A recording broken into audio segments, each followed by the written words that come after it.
Africa Content TV.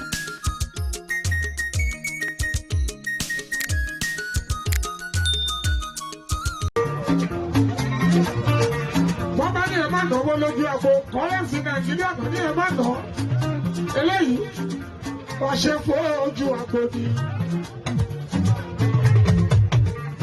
Ìṣẹ̀lẹ̀ ṣe fojú àgbo. Ẹ̀mú ẹ̀ ló kọ́kọ́ bọ̀. Ìṣẹ̀lẹ̀ kan ṣe fojú àgbo. Àìdí ara bá ń bí. Jọ́mọ̀dà. Lójú wọn, ìfàlọ́bọ́ sí àárọ̀ ní ìwé orí ìgbẹ̀dọ̀.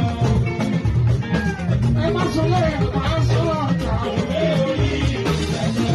Ẹ má mọ̀ gbogbo dé. Gbogbo ọmọ Yorùbá ẹ̀yẹ àwọn ìwé orí ìgbẹ̀dọ̀. Wọ́n ti wà ká bínú, ká bínú, ká bá bínú. Ìbàyẹ̀ gbogbo ló máa lẹ́yìn. Ṣé ohun tó fẹ́ ṣe? Ẹ má jà ìwé orí ìgbẹ̀dọ̀. Àìjà wa ọbẹ̀ kan ní wàhálà sí ìwé orí ìgbẹ̀dọ̀. Òmùgọ̀ náà pè wá.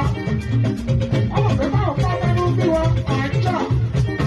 Ẹ jọ̀wọ́ ẹ má jà ìwé orí ìgbẹ̀dọ̀.